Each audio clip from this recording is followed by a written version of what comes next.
Hello everyone, it is Foul Play here, and we're back playing some more Modern here. So back on green-white for today's match. Tomorrow will be on blue-white, and we'll get to see all that fun all over again. So using the same list that I went 4-1 with during the week here. So our 20 lands, our 12 creatures, and then our 4 ethereal armors, our 4 Griffspoon. Hold on, why is it not jumping forward? There we go, Griffspoon. Our 4 Hyena Umbra, our 4 Rancor, our 4 favorite Daybreaks, and then 2 of the Sentinel's Eyes, 2 of for the Spider Umbra, 1 of All That Glitters for that extra buff effect, and 3 Path to Exiles in the main for this burn running around. Also good against Uro, Path out Uro in response to the ETB. The 4th path sitting over here on the side. If you want that path in the main deck, just take out All That Glitters and you should be pretty good to go there. So Soul Guide Lantern, I'm going to give this another test. I kind of liked it last league when I played it. So it sort of exiles your opponent's graveyard but not your own. So you won't lose effects like your Rancor, your Sentinel's Eyes and your Griffspoon. So hopefully that gives us a bit more game in those grindy games where Rest in Peace is good, but also our graveyard would be nice as well. So we've still got the 3 Gadok Teague in the side here. Not seeing that much combo at the moment. The 1 of Seal of Primordium, great synergy here with Luris. The 2 Force of Vigors, so the same effect, but essentially for free. Target 2 as well. And then the 4 Leyline of Sanctities. So that is the list. If you want a little bit more of an in-depth guide of what it does, check out my Monday video that I did. I went into it slightly more, not really. You're probably just better off asking me about decision making in the comments, and I'll get back to you as soon as I can with any of your queries and things.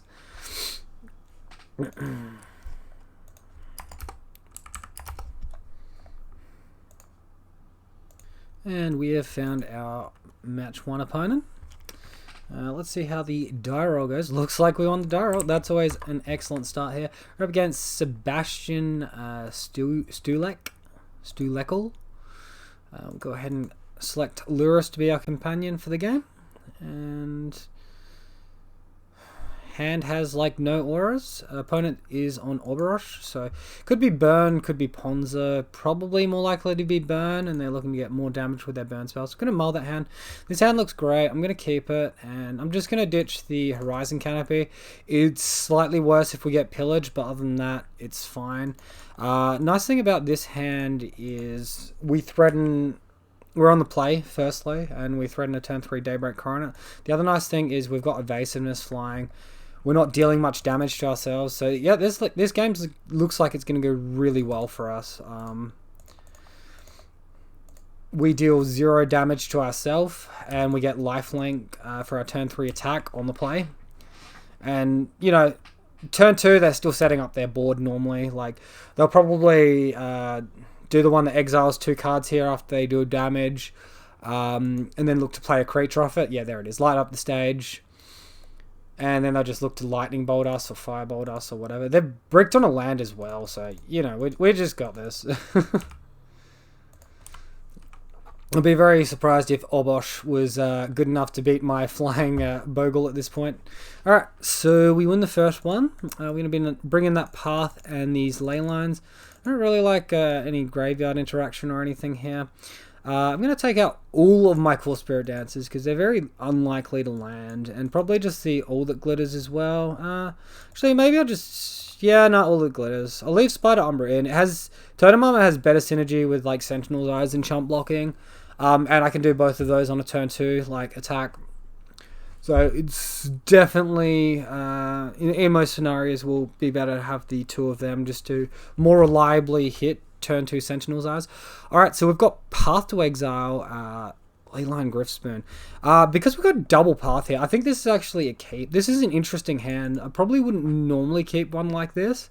But double removal and Leyline to like block all the burn spells at the face is pretty strong.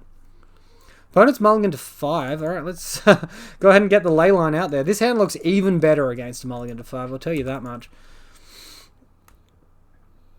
And we draw another path. Oh, man.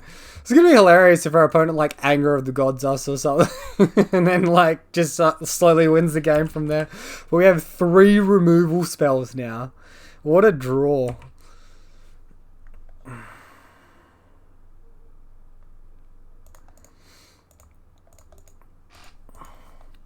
Well, we might as well get down this Sentinel's Eyes as well and start our attacking for 3.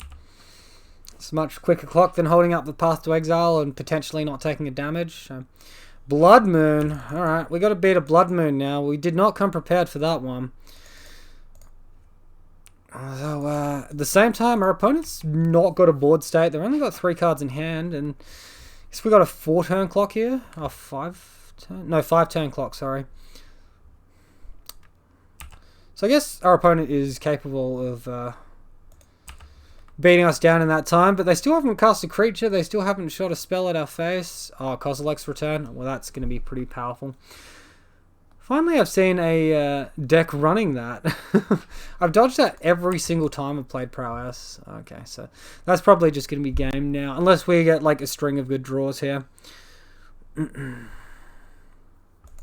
That is not the beginning. That is not a basic land or a creature, so not what we're wanting to see.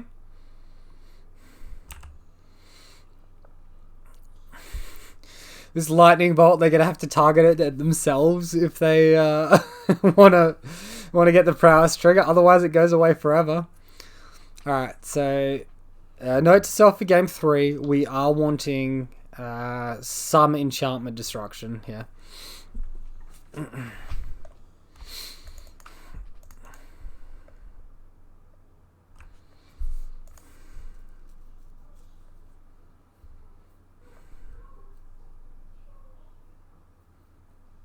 Alright, step 1, we found a creature, so if we can rip basic land and basic land, we might be okay. And obviously, if we rip a basic plains, that removes a creature and damage source for our opponent as well.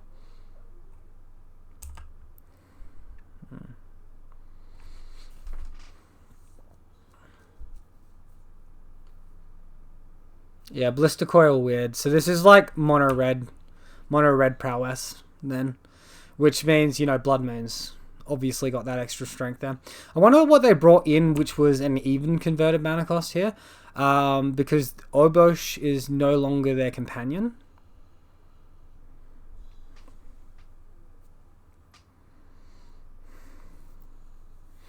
We will be taking a chunk of damage here. I think they can actually... Oh no, that's until end of turn. There was a blue-red hybrid 1-drop creature that actually ate instants and sorceries and got pumped that way. Alright, so game 3. Bunch of good stuff in hand. Can't cast it because Blood Moon OP. Alright, so probably 2 force is fine. I don't know if we want the seal. Maybe we want the seal. Grisburn would be our weakest aura.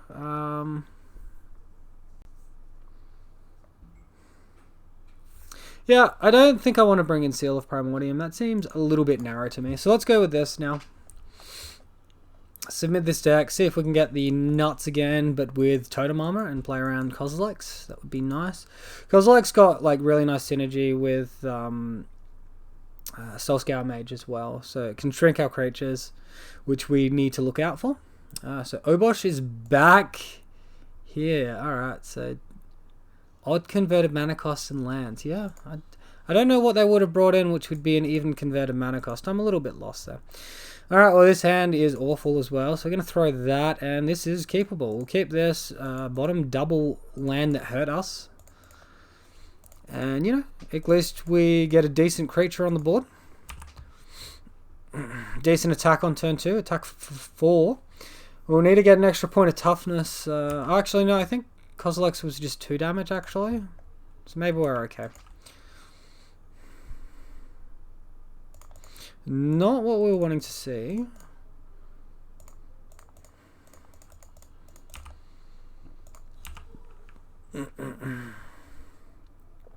Alright, so the top of the library being nice to us would be nice here.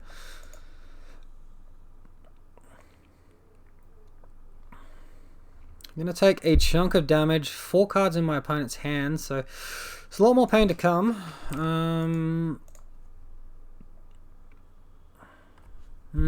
Maybe I want to go on chump blocker mode now, actually. I don't think I'm racing 2 prowess creatures. Let's go on chump blocker mode. At the same time, my opponent's mono red, so they're not going to have enchantment destruction. And they need to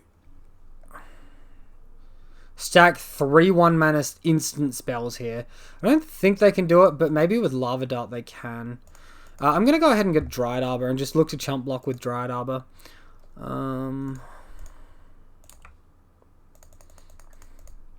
Maybe I should just block both. Alright, let's see what 1-mana spell they're playing.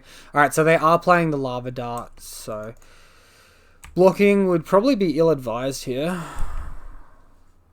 Because they only need 1 other instant in their hand they can cast. Like, surely they wouldn't be doing the double attack if they just thought they were going to get blown out, right? They'd just be putting Obosh in hand instead. So are we dead here if we don't block? I don't think so. We take 1 plus 6. So a total of 7 would put us to 5. And then a Lightning Bolt would kill us. Yes, we're dead to Lightning Bolt if we block or if we don't. I think we have to block and hope they have nothing. They might have a sorcery speed spell. Stomp. Alright, we're fucked. Stomp would have put us to, I think, 1. And if we top decked exactly Daybreak, we would have... yeah. Alright, well, that's game. Mull to 5. Draw, you know, only land. It's pretty sucky. Pretty sucky. That's where we obviously need, like, the totem armor I was talking about. In sideboarding there, like, if you chump block there, it's, like, way safer with totem armor. Because you just don't get blown out like that, right? Even if they chain all the spells together, they miss a chunk of damage. And you just lose 1 aura. Not bad. Alright, winning the die roll here up against Graven Cairns. Hand's looking decent, not great. I'm going to keep. Obviously no first strike or toughness here, but a good clock of 4 damage and evasiveness and interaction with the path. So seems fine to me. Opponent has mulligan to 6.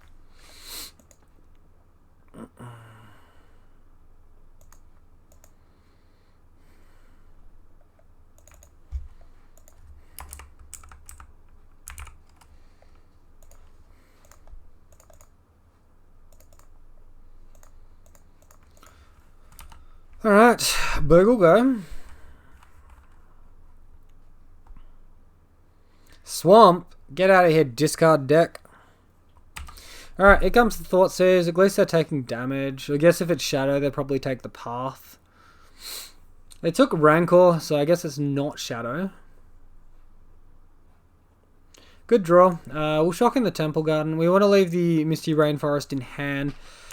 For in case we draw a... well, we need to use it for Dryad Arbor, sorry, to play around Liliana. So we'll Bogle attack. Hopefully they don't have Smallpox or something here and they're not just like mono black screw you. Because that would suck. Alright, Verdant Catacombs. I don't think it's 8 rack. John, you got it. Is it Suicide Zoo? Could be Suicide Zoo.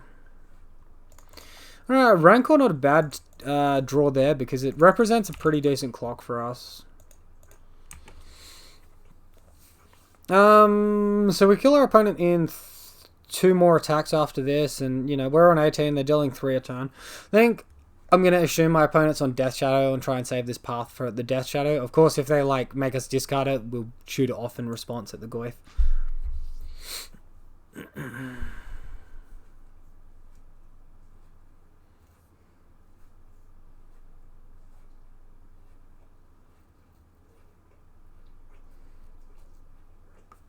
Cycling a Baron Moor. That's a little bit intriguing.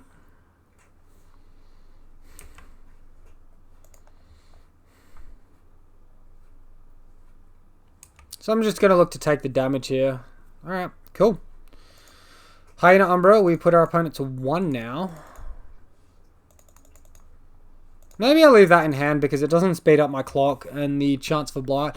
But also we switch them off any fetch land now, and if they're looking to, you know, like Liliana back into the game, they wouldn't be able to fetch. I'd need exactly basic swamp, so I think that's actually fine. The chance of like a Jund deck having exactly basic swamp in hand, I think they only run 2 to 3 swamp and like 1 basic forest.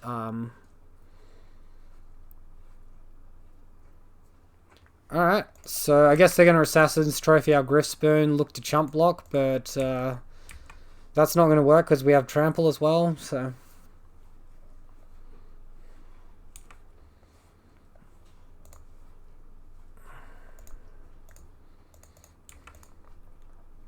So we can just let them chump block, and then we'll like path in response, and the trample will still push the damage over the top because we haven't assigned damage yet, right? So we'll hit them to neg 4.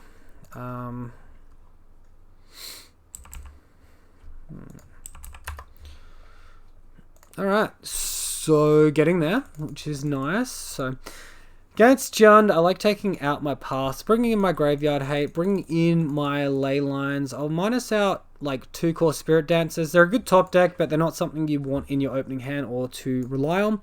Minus and all that glitters there as well.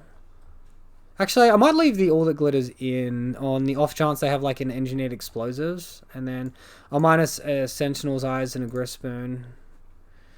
Griffspoon can be like potentially problematic when they have Plague Engineer. If you have a whole bunch of zero toughness auras and they play a Plague Engineer post board, then it can just blow you out real hard. So, I mean, the hand's decent. Bonus mulliganing to 6. I'm just going to keep it, and hopefully they keep a hand without Thoughtseize. Even if they do Thoughtseize, like, we get creature down regardless, and then we're just top decking auras. Our land base doesn't deal damage to us. We have a Windswept Heath for Dryad Arbor if we need it as well. And they need like multiple Thoughtseize. They're on a mull to 5 as well. So I guess because they're doing this now, they do have the discard effect, but they probably just take either... They probably take the Ethereal Armor if I was them. They take the Bogle. Interesting. Well, we draw Scout. I'd much prefer to draw the Bogle than seems they took Bogle. Because Plague Engineer will hit both Scouts, where... Obviously, the if I had a Bogle there on the side, it wouldn't hit both. Alright, so they missed a land drop. That's interesting.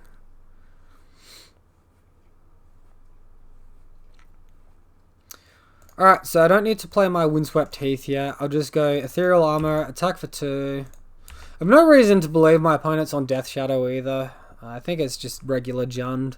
What with the Assassin's Trophy and all. That's a great draw. Alright, opponent's missed another land drop, so, I mean, bring on the hurt here. So, we draw Ethereal Armor, so now playing Daybreak Coronet's like super free, they can't 2-for-1 us. And that should be good enough. Frustrating game from my opponent, I'm sure, because like these mulligans like with one landers just get you there, and they're really shit to lose to. Oh, they draw land, okay. I don't think they can do much. They can put up like a chump blocker maybe.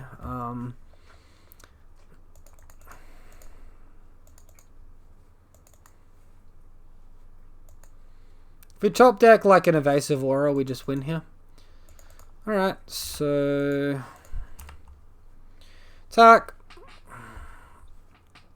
So now the ideal thing for them to do would be draw land, have another chump blocker, and eventually get to a scenario where they can cast 2 spells a turn. Because obviously they're like flooded, right?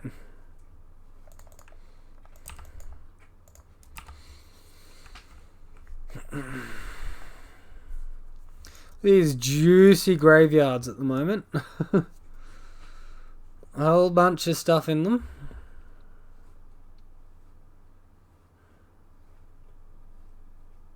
So I guess they had Liliana in hand as well because they were attacking the dorks.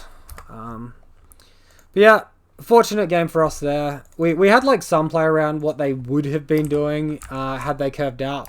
But we also didn't have like the most play around. I have a feeling like if they didn't stumble on land, they probably would have won that game and it would have gone to a game 3. We didn't top deck well enough that we would have beaten whatever was in their hand.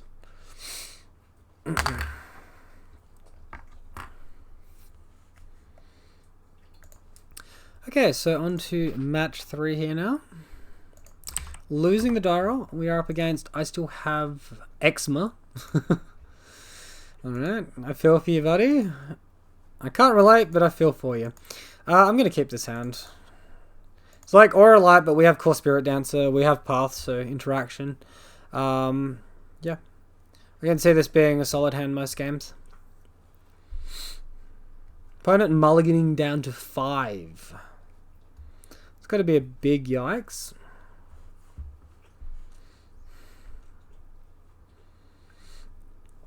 I wonder if people are just being unlucky here, or if they're like trying wacky stuff from the new set, like new deck archetypes, and like the build's just not quite refined enough yet to have like a consistent hand, or they're just a shadow deck. Okay, mulligan to 5. Well, this deck can operate off of not much mana. Good draw, very good draw. So gonna go ahead and get my scout out there, pass to my opponent. Yes, they've got a end of turn thought scour on themselves. No, nothing. Okay.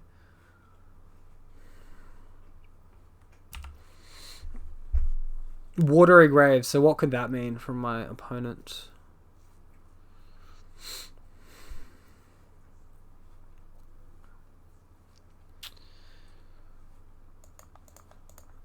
I think I want to cast a Rancor here. If they try to stubborn deny, that's fine. I'm just going to cast the 1 Rancor at this given time.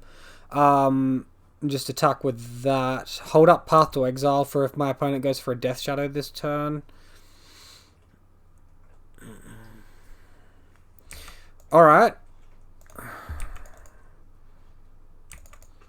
On second thoughts, I'm going to Path it during my turn so they can't stubborn denial me.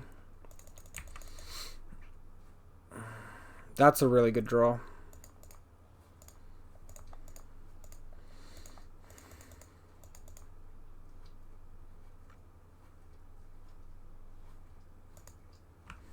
So we did ramp our opponent here, so we, have to be a little bit careful here about what happens. Although if we just manage to resolve this Rancor as well, we attack for 6, we put him down to 4, and then we just fly over the top next turn anyway. So we should just have the win here. They're cycling the Cling to Dust or whatever it is that does the graveyard interaction. Draws them a card or gains them 3 life. Yeah. So they gain 3 life off that. So they're still alive, still in it.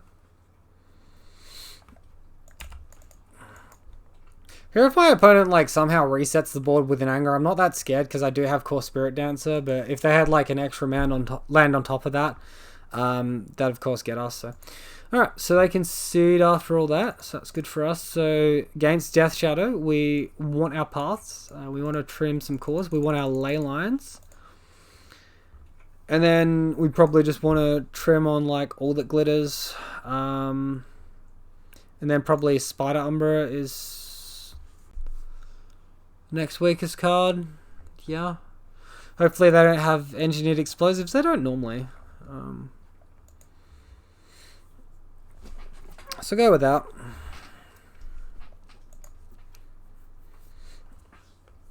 Against like Death Shadow, I don't like Graveyard Hate because you're just boarding too much. Like the paths are for the important creatures, which are Death Shadows, and you don't need to really worry about trying to deal with Gurmags because your creature's normally bigger. I hate this hand. I really like this hand, and I really hope I don't get Thought Seized. Bottom the Daybreak Coronet here. You can't like keep a 1 creature hand, right? Not on the draw. Double Mishra's Bauble. You can't possibly have a discard spell after having double Mishra's Bauble, opponent. That'd be wacky as. Oh no, he's doing it. Alright, GG, well played, opponent. You bested me this round. So, like, if this core Spirit Dance is a ley line there, like, we're just fine. But because it's not. They're actually thinking about what to take. Maybe they can't beat the path, so and they don't have like another discard spell, and they don't want core Spirit Dancer going hard. The fact they're taking a long time for this decision suggests to me maybe they don't have the removal spell for core. Yeah, because otherwise they just snap the Boggle, and then I guess they don't have Stubborn Denial for the Path to Exile. Alright, interesting. Interesting. We might actually make a game out of this. So they take the Bogle, which I'm, highly certain is the correct thing to do. So they know this card, and then they're going to look at our next card with the Mishra's Bauble, I suppose.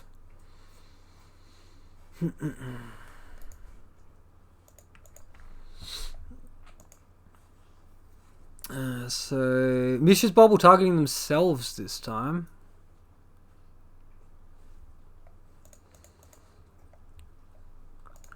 Alright, I feel like I'm playing into a kill spell here if I try to do something, so I don't really want to do that, so I'm just going to play land and pass.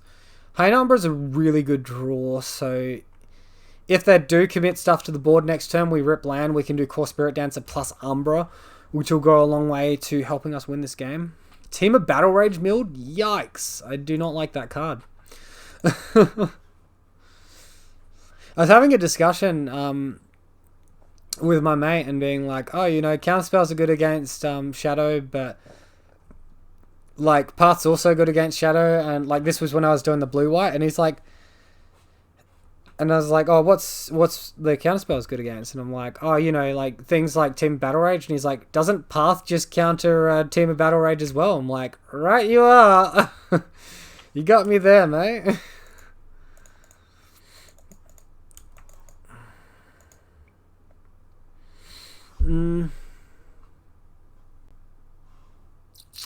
It feels like they're trying to make me cast this on the Gurmag Angler.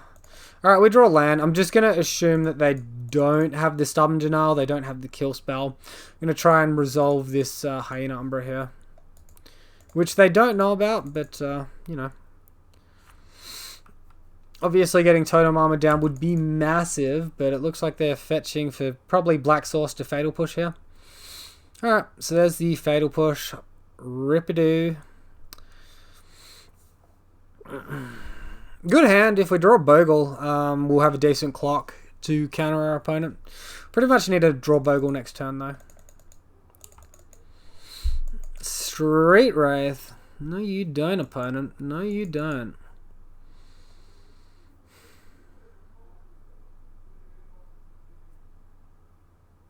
Is there only a creature that Gurmag Angler?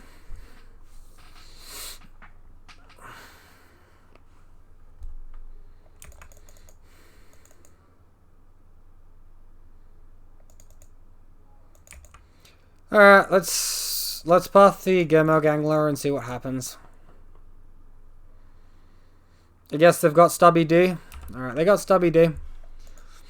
So they get us for 5. We do the mana this turn as opposed to next turn when we might want to be going in on a creature. Stubborn Denial's out of their hand now. So if we rip a creature, we're in a decent place to, jam it. What is our opponent casting now?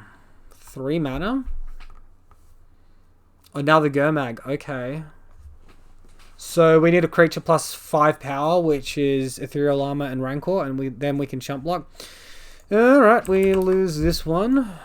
Thoughtseize OP. Maybe we could have tried to path Gurmag Angler earlier. It felt a lot like he was setting up for Death Shadow to just take over the board, and then he just wasn't. Okay, so Totem Armor, obviously not too bad. I think I'll go with the same configuration. Obviously, Core Spirit Dance is less important now, though. because we'll just have the turn 1 scouts going on. Actually, maybe I'll -1 for the Umbra. Alright, let's do that. Let's do that.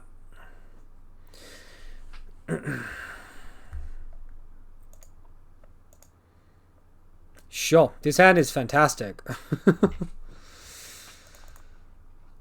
Let's go ahead and get our poster boy Bogle out there. Pass our opponent. So draw land, we can attack for 7 next turn, which is pretty big. Pretty big.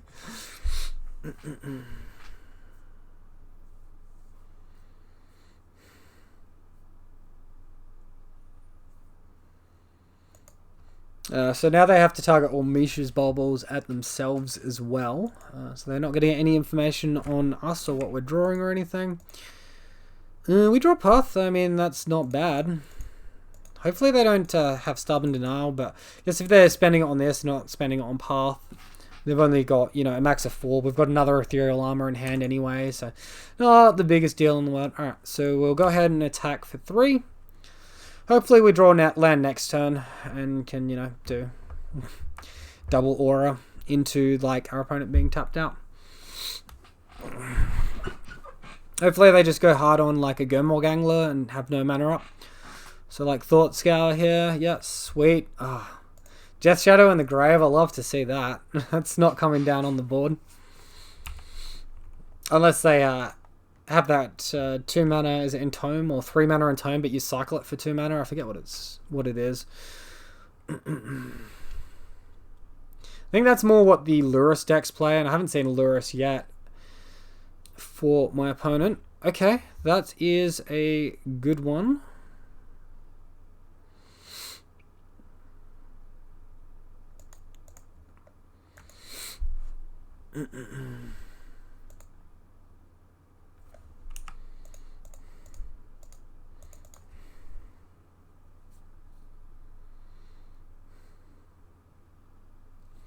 Try and resolve Ethereal Armor. I think Rancor is going to be the more important aura to resolve.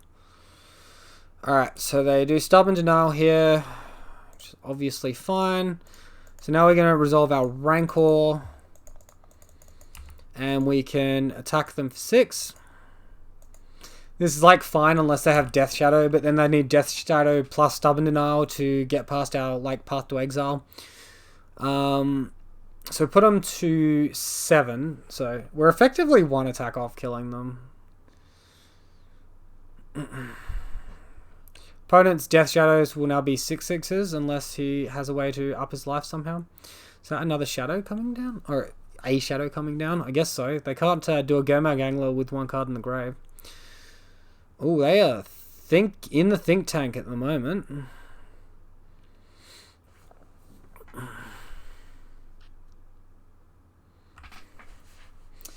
Alright, what's my opponent got here?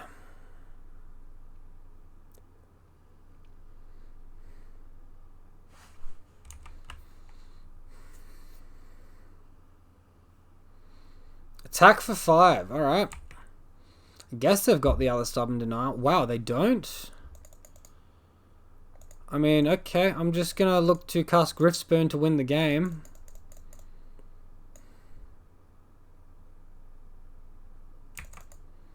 Alright, so they counter that, which isn't great. We can put them to 1, which is pretty good. And I guess I just cast my Scout so I can attack wide next turn. And hold up Path to like get one of their creatures. So seems fine. I think it's worth going for the Grifspoon there as well. So, Thought Scour themselves. Radiant Flames. Hello.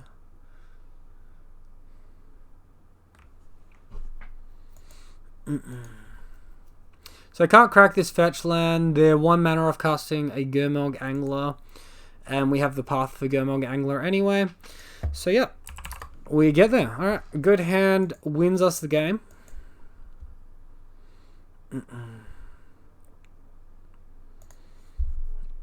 Excellent. It's like, Death Shadow can be like such a difficult matchup when you're like first versing them, and then you get like a few games in under your belt and you sort of get the feel for things, and it becomes less difficult. Like, obviously, they still have their hands which are really, really good against you, but you learn how to play around their, like, medium hands sort of thing. Because my opponent had a shadow there, like, we were with the Stubborn Denial back up, and they curved out on their land. Like, we're probably just not beating them regardless of what we do. But,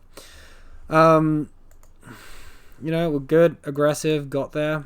And, you know, things like evasiveness and knowing what auras need to resolve is really, really important. So in that scenario, like, I opted to resolve the Rancor over the Ethereal Armor, like, as far as what I was offering up to my opponent's Stubborn Denial. And I think it was the correct decision, although, like, we also would have killed our opponent faster if we'd have done something different. But obviously, like, your evasiveness effects are just your most important ones, and then you get extra points against them if you assign the correct amount of damage when you trample against them. So we lost the... so I'll explain that real quick before I get into the match. So let's say your creature is a 10-10 and your opponent's got a 5-5 shadow and you're looking to trample 5 damage over the top of them. So the damage will happen to the Death Shadow and to the player simultaneously, or simultaneously, however you want to say it. At which point the Death Shadow will no longer have 5 power and toughness, it will have 10, so it will live. And then it will deal 10 damage at your creature and all of that. So as long as you know, okay, if I deal 8 damage to the Shadow, 2 damage to my opponent, it goes from a 5-5 to a 7-7, I still kill it. Alright, so I think I'm going to keep this hand. Might be, you know, good against Tron or something slower. Hopefully, if Control doesn't have Path to Exile or something. Oh, second cost Spirit Dancer makes this way easier. Although, like, 3 mana Teferi is just, like, so annoying. It makes, like, Core Spirit Dancer feel so bad. Feels like they're going for an Icefang Coddle. Might leave Windswept Teeth in hand in case I need it for a Dryad Arbor. Well, you're freaking late. What do we want to do now that we've got our late Scout joining the party? Alright, we'll play a Horizon Land. We'll play our Scout out. And I guess we just play Grisboon because it's less valuable than the Ethereal Armor in this matchup. If they want to counter this, they can. Rattle Chains? Yeah, sure. So we're versing Spirits. Alright, this hand's really good against Spirits. And I'm happy that I did not go in on Core Spirit Dancer now that I know they're Spirits.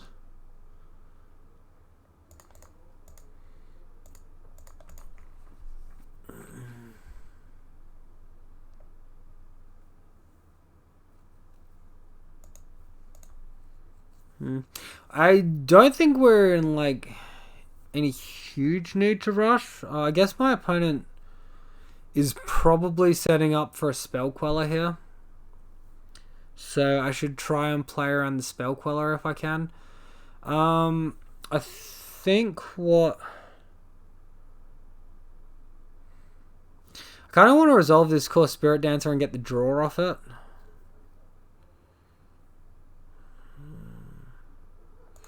Alright, if they take Core Spirit Dancer, it's not the worst thing in the world for us.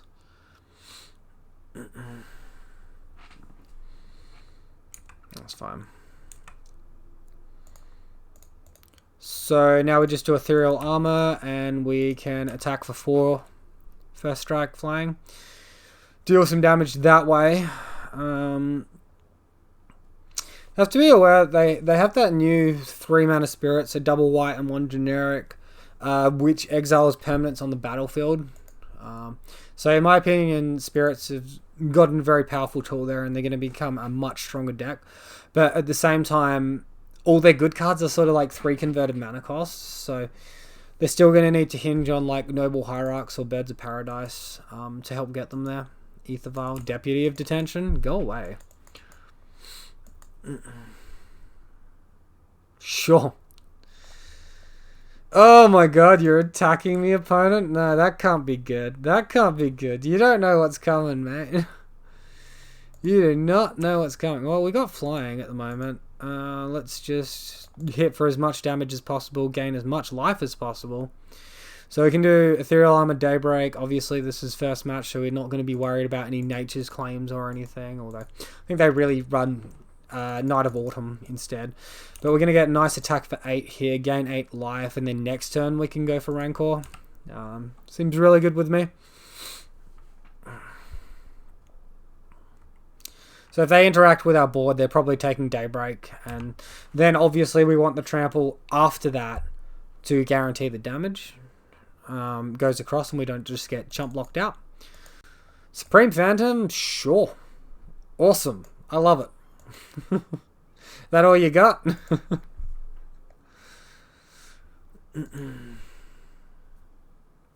What are we drawing? More auras? I mean, sure. Sounds good to me.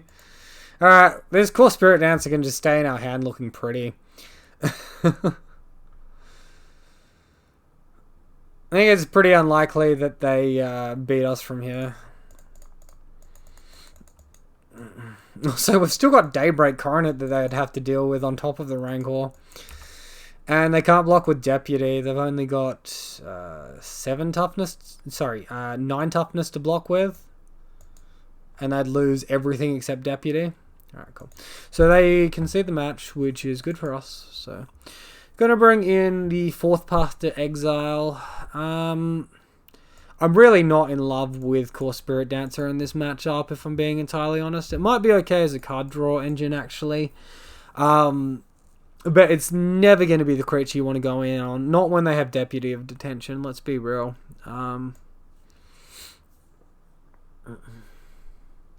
So if this is a Stoneforge Mystic version, like, Force of Vigor could be really, really nice. If not, I can just hit Aether Vial, which isn't great. I don't think I want 3 Core Spirit Dancers. I think I'll just bring in 1 Force of Vigor. And if for some reason they have Stoneforge Mystic, we're going to be able to potentially blow out their tempo. Blow out... Sorry. If they have Stoneforge Mystic, we deal with Batterskull or Sword. If they don't, we can potentially blow out their Aether Vial tempo. Sorry. Obviously, I'm like thinking 2 different things while talking and then just saying the wrong half there. Super awkward. Alright, so on the draw this game.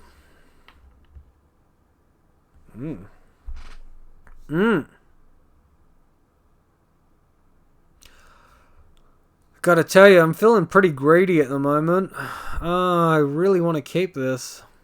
Opponent's mulling into 6. Alright.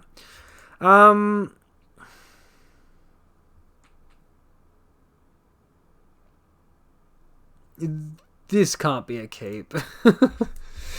Alright, this isn't either. Damn. You freaking kidding me, dude? This is the best I'm getting dished up.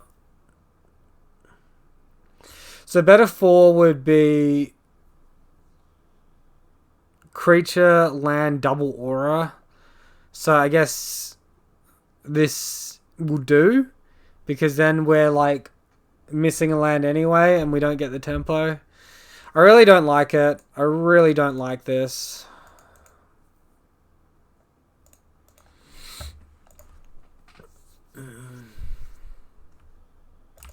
Alright, turn 1 Aether Vial from my opponent. What an absolute awful draw.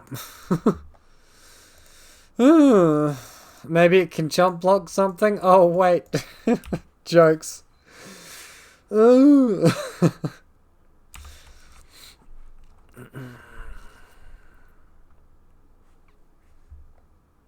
That's pretty good though. Alright, so we're going to get this Windswept Teeth that can go get us a basic Plains.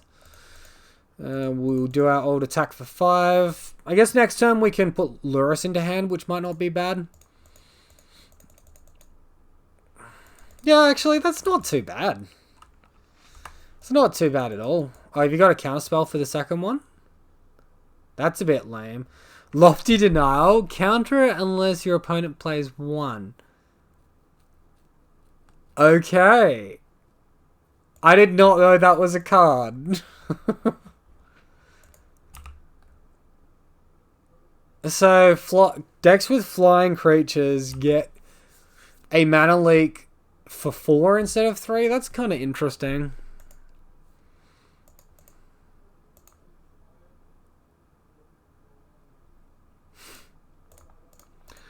Screw this. Let's get our Lurrus happening, man. If our opponent's going to brick on land, then obviously we don't want to get spell-quellered. Might as well put it in hand. Like, 2 less damage on the board, but I don't think that's going to matter hugely. Lurrus would be a really sweet one to resolve as well. Maybe not now, but later in the game when there's potentially more enchantments in our graveyard after Night of Autumn's come down.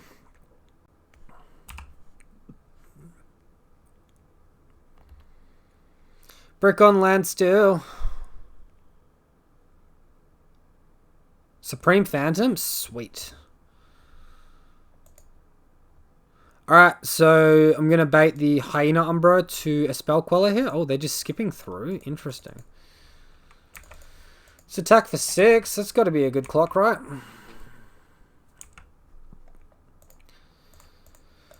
Play the Scout out of our hand and off to our opponent now. I don't think Scout's going to do too much. Might not even be worth the 1 point of damage we took to do it. Alright, so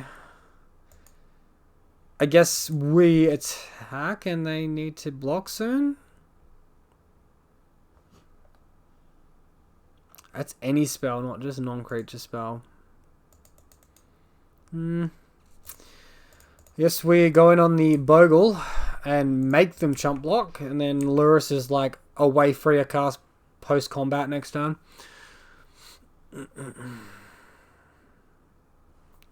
They're chumping with Supreme Phantom. That can't be good for them.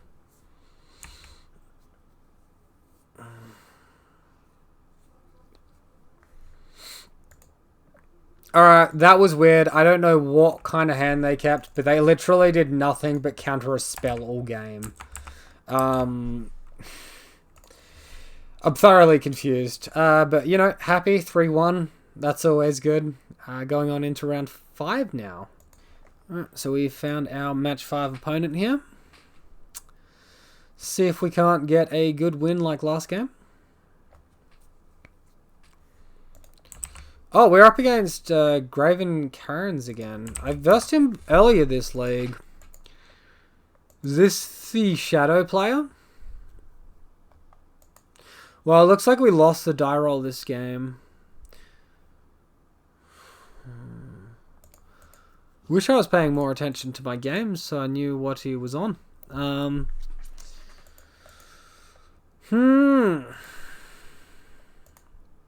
Alright, I'm going to assume it's the Shadow player and keep this hand. Even if it's not a bad hand. Bottom Windswept Heath. Yeah. Alright, let's go.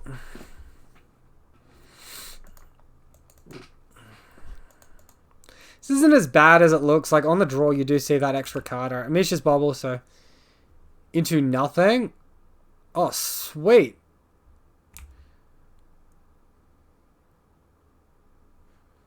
Okay. I thought they, like, skipped through their turn or something, then. So, probably just taking the Umbra. Or maybe taking the core, actually. I don't know. I guess another discard spell next turn can take either of them that we don't, you know, play. So, they take the Aura. I think that's probably right. Especially if they have another discard spell. Alright, so... Nice and land flood, but if we do a turn 3 core Spirit Dancer now, we do have the benefit of being able to cast an aura and draw the card all in the same turn. So hopefully that happens. And also we could do a turn 3 Lurrus into hand. Oh, it's Jund? Okay. That's pretty good.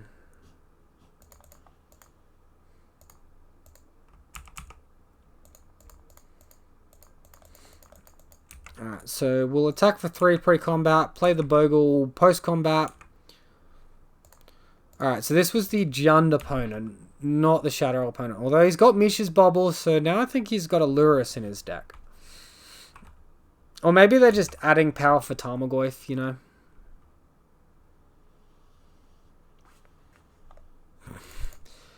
Hell yeah, I'll play a Core Spirit Dancer and put an Umbra on her.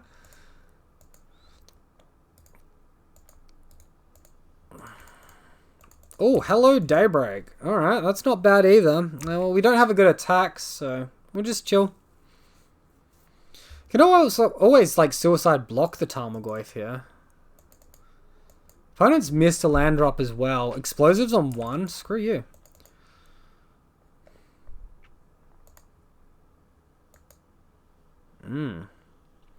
That's all interesting. Okay. So we can put Lurrus into our hand. Attack for 3. I think we just Daybreak. That's not the most awful thing in the world.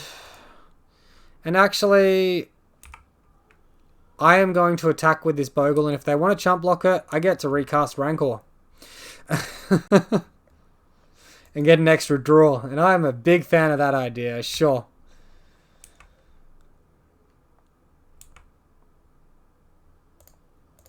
This all looks really nice to me. Hell yeah. Hell yeah. Another Rancor in hand. Alright.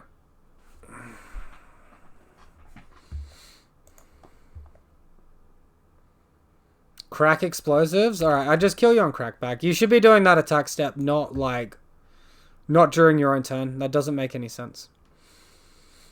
Or have you now got the Thoughtseize and you're going to look to take the Rancor? No Thoughtseize. Alright. Well, that seems pretty good. So we can go double Rancor plus Daybreak. We don't even need to call on our Lurrus.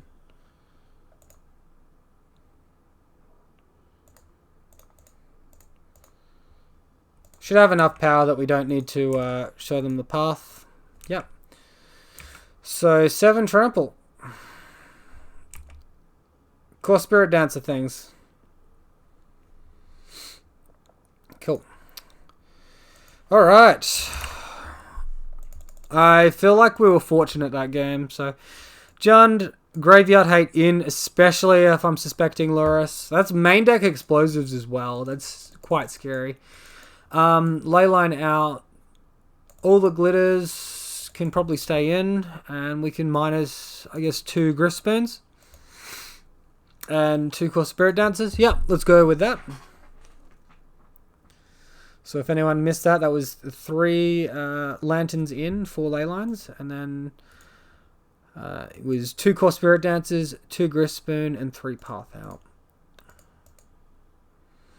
Alright, well, all these hands look awful. Opponent's mulligan to 5, though, so I guess we keep this if our opponent's mulligan to 5 and hope to get there off Arbor.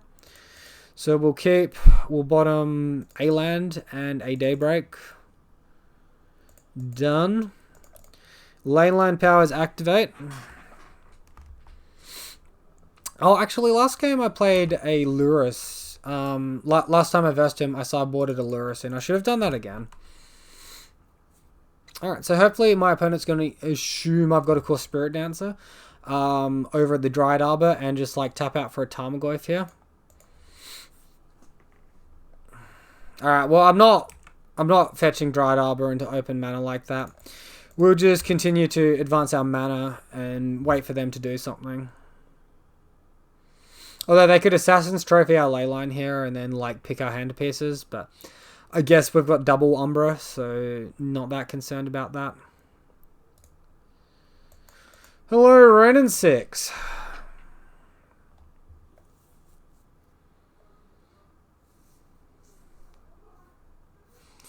Alright, so now they're holding up like Fatal Push Lightning Bolt. I think I have to go for it at this stage though.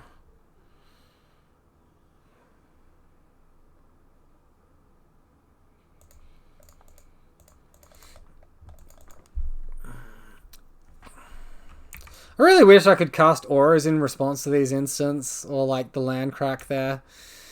It's pretty sad that I can't.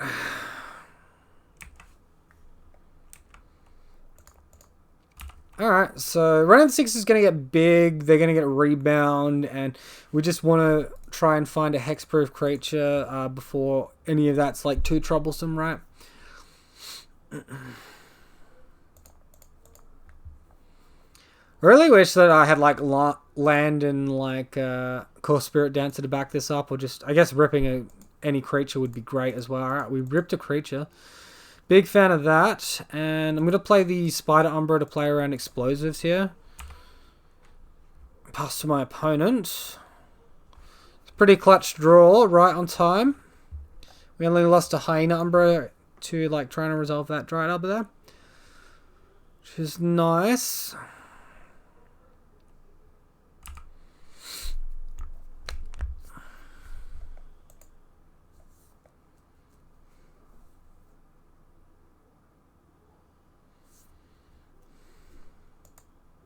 Opponent is attacking us, which is fine. We'll just take that.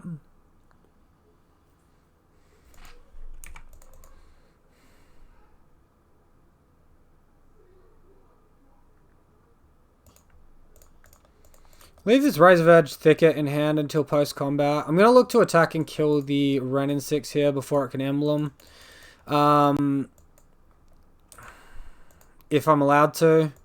Although I'm like 2 attacks off killing them, so yeah, let's just attack them.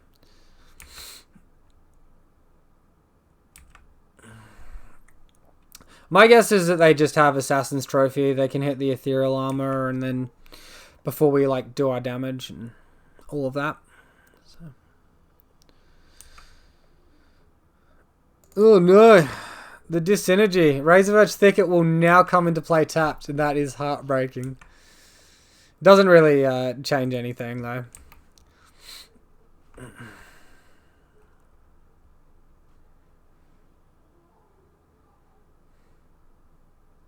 So yeah, like the argument for attacking Renin 6 then would be like Assassin's Trophy won't get rebound, and obviously they've been returning land every turn anyway. Mish's Bobble back, yeah. I think our opponent's got us pretty locked here.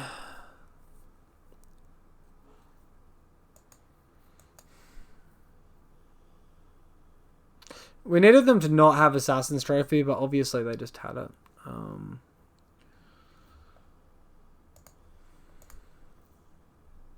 Then we're taking like 1,000,000 damage on Crackback as well, which isn't nice. Alright, so we lose this one. We were right about the Lurus this time. And, you know, that was like a Mulder 5, and I think it was a Mulder 5. And we were pretty close to getting there. Like, we had to rely on a Dried Arbor too. Yeah, so Mulder 5, rely on Dried Arbor. And we, like, almost established ourselves. We just didn't quite. I'm feeling like I want one more Griffspoon. And I probably want to bring the Lurus into the deck. -1 core. And then I need to minus some auras somewhere. What is Force of Vigor doing in here? Get out.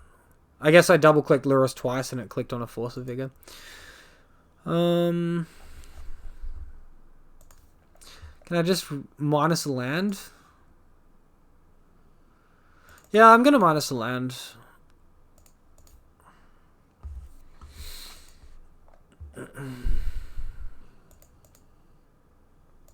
Great hand. Let's keep. Sounds actually like very, very strong. Like, if we draw any of our random auras, then we'll get, like, some good stats, and our opponent will be in trouble. But, like, obviously, with all that glitters, it represents a good clock. Opponent's mulliganing down to 5, so that's really good for us. I guess they're probably a little bit land-light. Down to 4. Wow. Wow.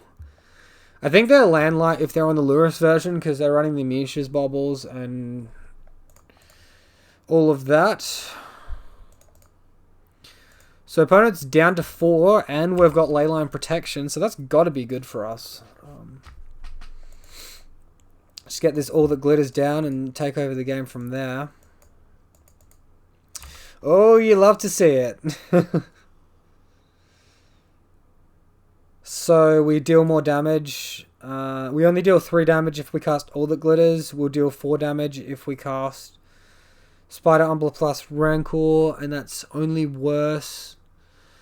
Let's cast the All That Glitters here. Gets us out of the range of like a Pyroclasm where we'd lose our Spider Umbra to the Pyroclasm. And if we draw like a Daybreak Coronet next turn, we might want to leave one of these auras in hand and cast like Rancor Daybreak attack.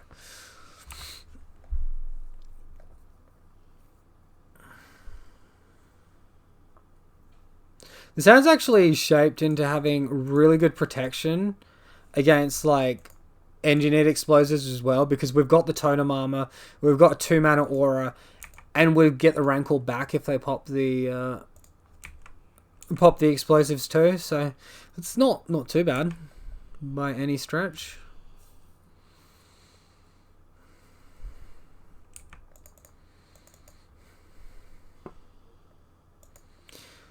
Assassin's Trophy on my ley line. Oh, yikes, that is scary.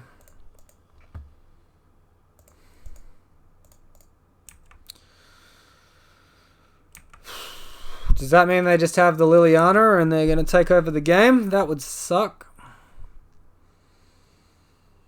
No land. No land. Please, no land. I'm at the mercy of the top deck gods, I think, right now. Cycle Baron Moore, yes. Alright, we're good, guys. We're good.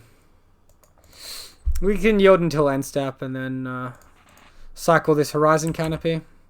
Alright, so that was a 4-1, guys. That's another decent result. That's 2 4-1s in a row. And yeah, I'm a little bit, upset that I took 2 games off Graven Cans there, because obviously he was really nice and said GG's when he lost and things like that. And it's something a little bit rare to see in Magic. So yeah, I like the list. I think it's doing well. I think if I was to do anything, I might add in potentially an extra All That Glitters, because that felt really good. So I might just like minus Spider Umbra here and add an extra All That Glitters and just diversify my curve a little bit there, like, because that was like really good for us that game, the All That Glitters. That was the clock, that was the ethereal armor, even though it was 2 mana, and obviously good against the explosives too. Sideboard wise, yeah, it feels sort of fine. Like Teague's not getting much play, so if you want to break back out your Torpor Orbs or your Hushbringers, it might not be a bad time to do it. Like maybe you go down to 2 Teagues, make room for this path in the main deck, and then run 2 Hushbringers or 2 Torpor Orbs. But I don't think I want to do that. I think I'm fine with what I'm running at the moment. I haven't seen enough to make me want it. Yeah, that was awesome. That was a real blast getting another win like that, guys. I hope you all enjoyed it as much as I did. If you did, be sure to leave a like or a comment down below. Tell me what you think of the build at the moment. Obviously, I'm getting a couple of results with it, which is always nice. If you're new, be sure to subscribe. I'm doing daily Bogles content, 3 leagues a week, with the 2 complete ones on the weekend. Tomorrow I'll be back here with blue-white Bogles with all of the card draw and counter spells. So be sure to tune in and join me for that. Thanks, guys. I'll see you next time.